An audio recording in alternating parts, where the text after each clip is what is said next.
it was at least 10 catches for combined over 100 yards. So I think, the offense was certainly, I mean, it's goes without saying that the Western Kentucky defense isn't the highest level of competition. I think that this is by far the best and most cohesive the offense has looked all season. Yeah, Penix in that first half, 21 to 33, 218 yards, no touchdowns, no interceptions, but certainly looked pretty confident. And, Western Kentucky is really selling out defensively to try and disrupt the passing game. He did a good job of looking for the running game in the RPO, getting Stephen Carr involved. Overall, really well managed. Maybe not the margin you would have wanted. Only at 9 feels like maybe they left some points on the field. But overall, two-score lead on the road at the end of the first half against a pretty potent offense. That's not bad. Yeah, I like the balance too. Just with Stephen Carr, I mean, he juked that guy out of his shoes. That one play, then we have towards the end of the half. He's just going to Marshawn. It looked like it was Marshawn Lynch out there. Yeah. He's going beast mode. But I just like the balance. It just seemed like there was a really good flow to the play calling. I think that's obviously been something that's been a talking point from fans is Nick Sheridan's offensive play calling and too many runs on first downs. But I think that there was just a lot of flow in the offense. You're getting some cheers here for the better play calling. But I think it just seemed like things were working for the first time. Yeah, it's definitely felt better. Obviously not a great defense, but you got to start somewhere. And certainly a lot more to feel confident about going into the second. What adjustments do you make if you're IU heading into this half? Yeah, it's interesting because I feel like the defense is kind of, if anything, something that Indiana has had to hang its hat on so far this season. And this game is kind of the opposite narrative. We knew that Western Kentucky was going to have a really good offense, specifically their passing, but there's been times where Indiana's just kind of gotten gashed on defense. And, I think that now it's going to kind of turn to the offensive. Can they score enough points? And coming into the game, I don't think that I would have said Indiana can, in a shootout can score more than Western Kentucky. But by the way that the offense has been playing, now I'm more confident in that. But I think on defense is trying to limit those explosive plays. We saw a couple times in the secondary. I think the last touchdown, Jalen Williams had a little bit of a breakdown. So I think cleaning up some of that and just limiting those explosive plays. All right, Tyler Tackett from the Hoosier Network. I know you got to get out of here. Watch the second half somewhere a little quieter. Thank you for joining us, my friend. We'll talk to you soon. Yeah, thank you for having me. All right, let's bring Scott Caulfield in. Scott, good to see you, my friend, and hope that you are having a pleasant time watching this on your own. Your thoughts on the first half? How did you think it went overall? Switchyard Brewing, what's up, baby? Yeah, you're back. How you guys doing? Switchyard, how's it going out there? Yeah. I kind of want to turn the camera around. You having fun? We're having a good time. It's a really good group. We have a really nice crew of people here. A lot of IU fans. We got some Purdue volleyball players over here as well. It's just a big mix of people, but good first half, and I think people have generally enjoyed it. Yeah, no, it's, that last drive ended up being very important. It's like we get the ball back with 58 seconds. Like we got to put some points on the board. It was nice to see the offense being put in a situation where it felt like they had to do something, and they did it. Two things. First off, we've talked a lot about the bad play calling with Nick Sheridan and the lack of use of Peyton Hendershot. So it's nice to know that Nick Sheridan listens to CrimsonCast. So Nick, man, how you doing? Thanks for joining the pod. Come to our next watch party in Westfield. I know you might be coaching, but no, it's like he did it like some of the stuff we're seeing, like the little flea flicker back to the back to Penix 2 different times. Like, where the hell was any of this last week? Peyton Hendershot has 25% of his receptions tonight that he had all of 2020. He had 23 receptions in 2020. He has 5 tonight for 14 and a half yards average. I mean, this is a family program, Scott. Just a reminder, we've got some youngins in the bar. So, but no, you're right. I mean, I think in the bar, there's a lot. It's true. It's all ages here, but no, it is interesting looking at the play calling overall and the way that things have gone down. You've seen a lot of different types of things. Not just the throws to Hendershot, but certainly that's been part of it. But also, the way that they've run the, run pass option, the way that they've kind of mixed in different types of runs, not running into the teeth of the offensive line, running Carr off the end, running, different sorts of formations. I think that overall, you have to be Yeah, you have to give credit where credit's due. As much as Sheridan's gotten some criticism over the course of the first few games of the season, this has been a pretty well-called game. And I think on balance, you also have to give the offensive line some credit. Yes, not the most potent defensive line that they've faced with this Western Kentucky team, but they're still getting the job done. They're still blocking pretty well. On that first drive, IU had, I think, a 5.6 yards per carry average. And that is well beyond what they've averaged for the course of the season.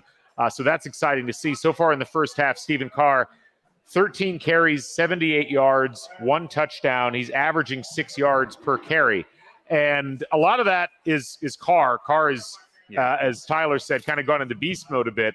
But a lot of it is the line, like really kind of stepping up in that running game. And that's really exciting to see. We're also go ahead. Yeah. I was saying, the only concerning thing here is that you saw it a lot in that last drive when Western Kentucky really throws all out and puts a lot of pressure on Penix. He doesn't make the best decisions, and so that's just a concerning thing. I think maybe less for this game, but just moving forward. If I was another Big Ten team, it's like, all right, we just got to throw a bunch of pressure at Penix, and he may not be able to get it off. Like, I'd like to see that in the second half is when Western Kentucky is throwing the blitz, if he's able to find, the open receivers or be able to move the ball. But no, everything you said about Carr, he's looked really good tonight. But again, it's like he had 6 yards of carry versus Idaho. But for tonight, he looks really good.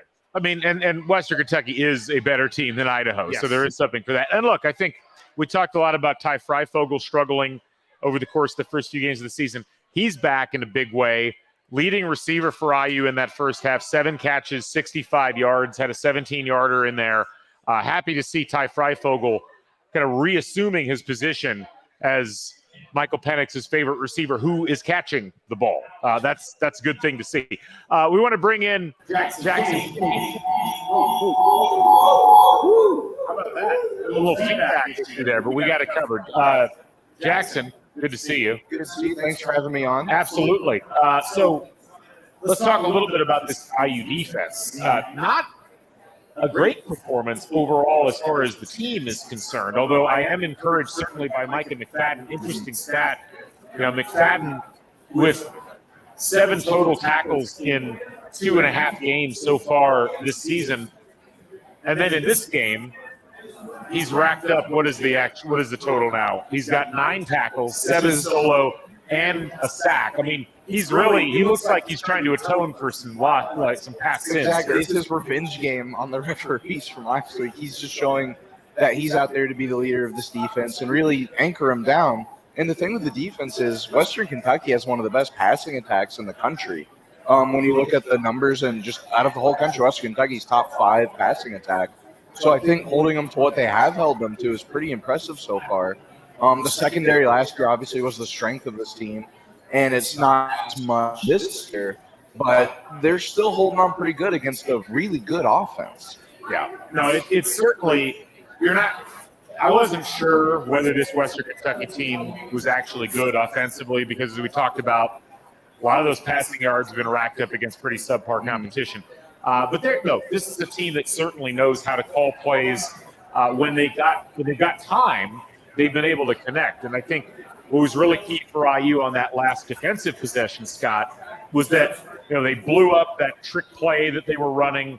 Guy runs to the side, McFadden tells him for a 9-yard loss, and doesn't give them an opportunity really to do a whole lot on 3rd down, and then that leads to the 4th down stop. So you end up with a situation where, from the standpoint of how we think about the way that the defense is playing, yes, they've let some stuff in, but overall, I feel fairly okay about where they're at, given the fact that this Western Kentucky team is just willing to throw the ball all over the field. Although it is interesting because they've also run the ball better in this game than they have in their previous couple of games. So I guess that's something they're willing to give up in exchange for just staying back on those passes. And one thing that stands out to me for Western Kentucky is they have a lot faster paced offense than a lot of Big Ten opponents that IU face. So they're not really used to just that fast tempo run and gun and sometimes run offense that Western Kentucky pulls out. And it's nice to see them be confident against it. And then once they face slower opponents coming up in the next few weeks, like Penn State, who doesn't run an offense as fast as Western, And it's a good encourage for that, and maybe they'll see it coming a little easier. Scott, where are you at with this defense right now? What have you seen that you've liked and not liked? I mean, the thing that I don't like is you have 3 receivers all with 25 or 24 plus long plays. So you have some guys breaking for big plays, and then just, I think everything you said is true. The defense is looking all right, but 14 points in a quarter is still a lot to give up to, Western Kentucky. It put them in a spot where you suddenly, you could go into the halftime up 20-7 or even 20-10, 20-14 puts the offense in a spot where, like I said, they got to get some points. So, this is a point I'd like to see in the second half. The defense try and keep Western Kentucky just to under 21 points the rest of the game. I think 14 points in a quarter is everything you said is true. They're looking all right, but it's in the end, 14 points in a quarter is a lot to give up. I don't agree with that. I think 14 points is fine. It's not that much in the big scheme of things, given how much we know Western Kentucky can score. I get where you're coming from, but I'm not that concerned about it. I'll be concerned if they give up more than that in the second half, but so far they're tracking along a number that seems to make some sense. Let me break here and give everybody some statistics beyond what we've just heard. IU defensively, we mentioned Micah McFadden leading overall in total tackles. Devin Matthews, nice to see him back, 4 tackles, 2 solo. Marcelino McCurry-Ball, 3 tackles, 2 of those solo. Only 1 sack, which is the McFadden sack. Only 2 tackles for loss. So IU not really doing a whole lot of backfield disruption, but they are getting enough coverage out there that they're handling things fairly well. You look at things from an offensive perspective for this IU team. A couple of the numbers worth mentioning. Peyton Hendershot, 5 catches, 74 yards. He's actually leading IU in overall yardage. Jacoby Hewitt, Stephen Carr, and DJ Matthews, all with 2 catches. Of course, Matthews goes out early. Did not look like a good injury. Very concerned about that now, and we'll kind of have to see what goes on there. Hopefully he's fine, but he got carted off midway through the first quarter. For Western Kentucky, their quarterback, Zappa, 14 of 18, 150 yards and a touchdown. The freshman running back, Whittington, has exceeded his season total in yards in this game. He's got 4 carries for 39 yards. And then receiving-wise, Corley with 5 catches for 39 yards. And then they've kind of spread it out beyond that. So really kind of getting it all over the field at this stage. Yeah, Western Kentucky's offense is a lot of fun to watch just because of the fast tempo we talked about, and just there's no shortage of targets. They don't rely on 1 or 2 receivers, and they don't have the steadfast running back that can take you to national championships. It's just a nice balanced attack, and they're going to run at you at 1,000,000 miles an hour, and you just have to be able to catch yourself and stay up to date with them. Well, it'll be interesting to see what happens going to the second half. A couple of quick items before we wrap up here. Looks like our folks from Big Brothers Big Sisters actually went ahead and cleared out, but we have the information if you're at all interested. As I mentioned before, the 2021 Duck Dive taking place October 9th at noon. You can watch that on the BBB SSCI Facebook Live. It's $10 a duck. You can win up to $2,500 if your duck finishes in first place. If you want to buy via Venmo, it's 325-8803. 812-325-8803. Contact them with that. You can pay by Venmo, get yourself a duck or several ducks, and help support Big Brothers Big Sisters in South Central Indiana. So we highly recommend that. We'd also like to thank our friends at Dark Canvas Designs. You can go to Dark Canvas Designs on Etsy. Some tremendous prints about IU facilities and just a bunch of IU stuff. Some really beautiful stuff. I recommend checking it out. The Crimson 15. You can save 15% off your order. Would love to see you do that. Check them out.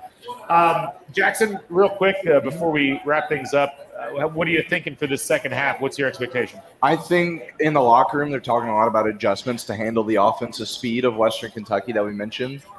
Just to get more backfield disruption, like you mentioned, try to get more guys behind the line of scrimmage. And then on the offensive side of the ball, I think it's just keep throwing the tie fry. He's finally taking over as that number 1 receiver.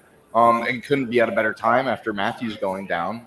And then Carr just he give him the ball too because he's just bouncing off of any defender that comes at him. Yeah. He gets about 4 or 5 yards after contact every run. I know. Yeah, well, I think getting him more involved would be good. And look, one of the things we talked about coming into this game, the get well part of this game for IU was making the offense feel like the offense. Give the offense some boost, give them some confidence. And that's good, not just for this game, but for Penn State next week. And if you can get a couple of decent offensive games in a row out of this offense, I think a lot of it starts here. And this idea that, we know Western Kentucky's not a great team, but they're not awful. They're not Idaho level bad. And so it's not Idaho where you're supposed to bury them by 40. Right. So anyway, Jackson Kinney, sports director at IUSTV, thank you for joining us. We'll have you on again soon. Thank you for having me. Absolutely. Scott, as you and I wrap up here before things wrap up, let's talk real quick. Muted myself there. See, now we're even. Any final thoughts from you before we head into the second half? No, I mean, first off, it's going to be awesome finishing the game at 2:30 in the morning at the rate we're going with reviews and timing. The first quarter was fast. It went quickly, and then the officials. Have these officials? A serious question. Have these officials called a football game before? Is this one of those where we traded with like a cricket refereeing squad and they've not seen the game before? Is that a possibility? Yeah, I love the ball thrown to the ground, and then it's like, was that incomplete? It's like, yes, that's the rule. That's the way it goes. By far the best was was it a fumble or was it an incompletion on a play where there was a defensive penalty where it would not have mattered. Yeah. Just fascinating defense or refereeing work. Anyway, what were you going to say? No, I mean, I think. What I like about where we're at right now is I think that both sides of the ball are in not like a super high pressure situation, like being down 21 at Ohio State, but I think there's enough pressure here where I'm very interested to see what it looks like in the second half because the Western Kentucky gets the ball to start off. So it's like, it's going to be a big series for both of them. If you're the defense, you really got to hold Western Kentucky here to not score. And then, if you're the offense, it'd be nice to put some breathing room in here. I think we've seen that Indiana should continue to win this game, but I like that we're in a spot here where you still have some things at stake, and I think that you can do some good things and get a little momentum going to hopefully take that into Penn State next week and kind of turn on the Jets. And so I hope that's what we see. A bad start to second half would be seeing Western Kentucky come out and score again and make it 23-21. And then it's like, oh, this is not what I want. So, with that said, I think I'm excited to see the start of the second half because that's the way I look at it. Is like, all right, this is about as close you're going to get for a pressure situation for a road game and a MAC opponent. Yeah, I mean, I think IU defense, we've talked about them needing to show up. We know that they like this bend but don't break thing. I think they got to do some bending back. Don't even bend. Just stop. Right, don't bend. Just make stops, get the ball back, get the margin back. I mean, it's at 9 now, which you want the two-score margin. You've got that. Extend that some more. Give yourself some breathing room. Make Western Kentucky make pressure throws. Try to force some turnovers. That's the route to victory here in the second half. So anyway, we'll see how it goes. We'll be here at Switchyard Brewing Company for the remainder of the game. Great crowd here. We appreciate everybody coming out. And Scott, thanks to you for joining us here at halftime. Go Hoosiers. We'll be back later on. Take it easy.